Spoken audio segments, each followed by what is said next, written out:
Good morning सगळ्यांना. आता आपण मराठी व्याकरण, तत्सम शब्द आणि तद्भव शब्द यातील फरक समजून घेणार आहोत. नक्की कशाला म्हणतात, काय म्हणतात. जर तुम्हाला पूर्ण व्याकरण पाहिजे असेल, CTET संदर्भात नोट्स पाहिजे असतील, तर ही ऍप डाउनलोड करा. PS सिसो अकॅडमी प्ले स्टोअरवर जाऊन ही ऍप डाउनलोड करा. तुम्हाला 49 रुपयामध्ये संपूर्ण व्याकरण, त्याच्यानंतर EVS नोट्स असतील, SST नोट्स असतील, तिथे उपलब्ध होऊन जातील. काही अडचण असेल तर या नंबरवर तुम्ही कॉन्टॅक्ट करू शकतात. पूर्ण व्याकरण जर पाहायचं असेल तर ही ऍप डाउनलोड करा.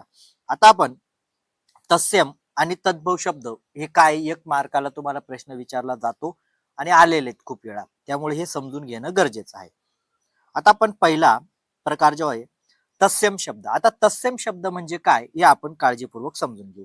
आता तत्सम शब्द म्हणजे काय बघा. आता आपण समजून घेणार, व्याकरण पण समजूनच घ्यावं लागतं. तत्सम शब्द कसे असतात? संस्कृत भाषेतून मराठीत कोणताच बदल न होता जे शब्द जसेच्या तसे आलेले आहेत त्यांना तत्सम शब्द म्हणतात. बघा, म्हणजे संस्कृत भाषा आहे, संस्कृत भाषेमधील जे शब्द आहेत ते मराठी भाषेत जसेच्या तसे आले. तत्सम शब्द म्हणजे काय? जे संस्कृत शब्द आहेत ते मराठी भाषेत आपण जसेच्या तसे वापरतो. काय वापरतो? जसेच्या तसे वापरतो, त्यांना तत्सम शब्द असे म्हणतात. म्हणजे बघा, आता इथे तुम्हाला तंत म्हणजे संस्कृत. बघा, तंत म्हणजे संस्कृत, सम म्हणजे समान. बघा, आता आपण सम हा शब्द जर मराठी भाषेत जसा तसा वापरला तर काय झाला? तो तत्सम झाला. बरोबर आहे का नाही?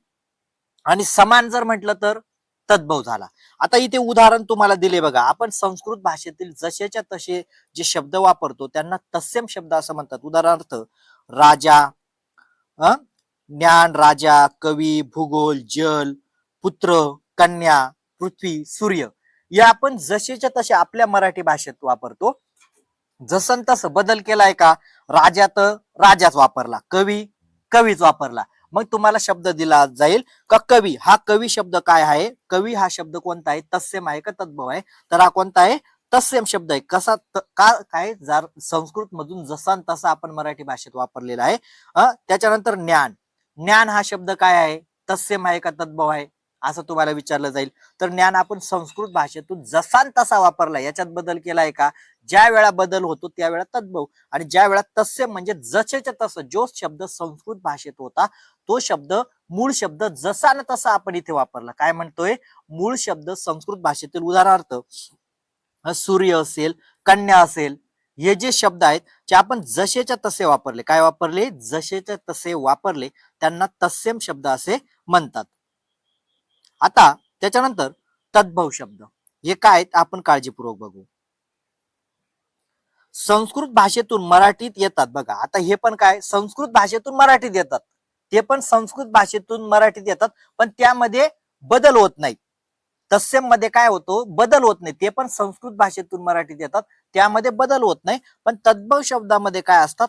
संस्कृत भाषेतून मराठीत येतात जे शब्द बदलून रूपांतर होतात. म्हणजे काय? तद्भव शब्द काय? संस्कृत भाषेतून आहे, संस्कृत भाषेतून येतो, पण याच्यात काय होतं? रूपांतर होतं, बदल घडून आणतो आपण, बदल होतो, त्याला आपण तद्भव शब्द असे म्हटलात. तंत म्हणजे संस्कृत आणि भव म्हणजे बदलून. बघा, कळालं? याचा फोड तुम्हाला केलेले. तंत म्हणजे संस्कृत आणि भव म्हणजे बदलून. आता बदलून कसे येतात? आता आता तुम्हाला इथे दर्शवून देतो, म्हणजे जेणेकरून तुमचा परत गोंधळ होणार नाही. बघा, आता हे तक्ता आहे, या तक्त्याने तुम्हाला चांगलं समजून जाईल. बघा, तत्सम आणि तद्भव शब्द कसा आहेत हे आता समजून जाईल. बघा, तत्सम आम्र, काय म्हटलं जाईल? आम्र हा संस्कृत मधून जसा तसा स्वीकारलेला आपल्या मराठी भाषेत समजा आलेला आहे, तर काय होईल? आम्र जसा तसा स्वीकारल्यावर. आणि जर त्याच्यामध्ये बदल केला, आम म्हटलं तर काय होईल? तद्भव होईल. मुख काय म्हटलं जाईल? मुख जर म्हटलं, मराठी असेल किंवा हिंदी, कुठल्याही, तुम्हाला एक समजून घ्या, कुठलाही संस्कृत भाषेतील शब्द तो मराठीमध्ये किंवा हिंदीमध्ये जसा तसा जर स्वीकारला, जसा तसा. आता मुख म्हटलं तर काय येईल? तत्सम, कारण जसा तसा स्वीकारला. पण आपण जर त्याच्यात बदल केला, मुह म्हटलं तर काय होऊन जाईल? तद्भव होऊन जाईल. त्याच्यानंतर ग्राम, पूर्वी काय होतं? आपण संस्कृत बघा, वेद अभ्यासले होते, वेदांमध्ये काय ग्राम म्हटलं जायचं. काय असतं? ग्राम म्हणजे जे गाव होते ते गावाला काय म्हटलं जायचं, ग्राम. म्हणजे ग्राम काय झाला, तत्सम झाला. पण आता आपण ग्राम वापरतो का, आता आपण काय वापरतो, गाव वापरतो. काय वापरतो, गाव. म्हणजे हा तद्भव झाला. हा दूत असेल, बरोबर आहे का. त्याच्यानंतर हा असे वेगवेगळे शब्द, भारता असेल, आता आपण भाई वापरतो. आश्रय, आसरा. बघा आश्रय काय झाला, संस्कृत झाला. तो जसा तसा जर वापरला, जसा तसा वापरला तर तत्सम. आणि जर आपण त्याच्यात बदल केला, आसरा आला, आसरा हा शब्द काय असेल तुम्हाला विचारला जाईल, मग तो तत्सम असेल का, तर नाही, तो तद्भव आहे. बरोबर आहे का नाही. अशा पद्धतीने अजून तुम्हाला इथे सांगून देतो बघा, इथे तुलनात्मक दिलेले आता तुम्हाला, म्हणजे याच्या सहाय्याने तुम्हाला अजून चांगलं समजेल. बघा अग्नी, तत्सम, संस्कृत, मूळ शब्द काय, अग्नी. त्याच्यानंतर आपण इकडे मराठीमध्ये जर परिवर्तन जर केलं, आग म्हटलं तर काय झाला, तद्भव झाला. कर्ण, कर्ण म्हणजे आपण काय म्हणतो, आपण आता कान वापरतो, कर्ण वापरतो का, पण काही मराठीच्या पुस्तकामध्ये कर्ण जसा तसा वापरला गेलेला आहे, कर्ण. मग जर कर्ण वापरला तर काय झाला, तो तत्सम म्हणजे संस्कृत मधील जसा तसा आहे. आणि कान म्हटलं तर काय झाला, तद्भव झाला.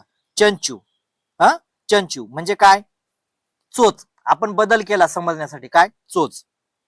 कोमल, बघा कोमल काय, संस्कृत आहे. कोवळा, मराठीमध्ये आपण कोवळा वापरू शकतो. म्हणजे काय झाला, तद्भव झाला. मरकट म्हणजे आता मरकट शब्द कशासाठी वापरला जातो, माकडासाठी.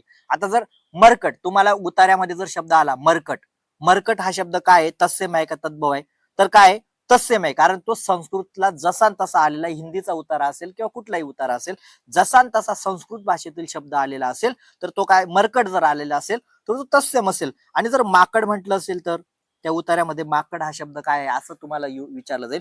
त्या उतार्यामध्ये आलेला माकड हा शब्द काय आहे, तत्सम आहे का तद्भव आहे, तर तुम्हाला लगेच कळेल का माकड काय झालेलं आहे, बदलून आलेला आहे म्हणजे काय झालं, तद्भव. आणि मरकट जर म्हटलं असेल तर तत्सम म्हटलं जाईल. अजून इथे तुम्हाला दिलेले बघा, म्हणजे अजून या साह्याने तुम्हाला एकदम चांगलं समजेल.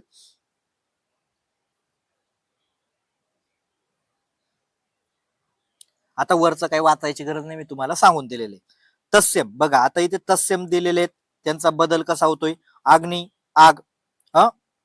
हे सगळे तुम्ही आता वाचून घ्या. त्याच्यानंतर कदली आपण बदलून वापरताय, केला, आम्र, आम. बरोबर आहे का नाही. अशा पद्धतीने काय एवढं लक्षात ठेवायचं का जे शब्द संस्कृत मध्ये जसे न तसे येतात, जसे न तसे जर आले, त्याच्यात बदल झाला नाही तर त्याला तत्सम म्हटलं जाईल.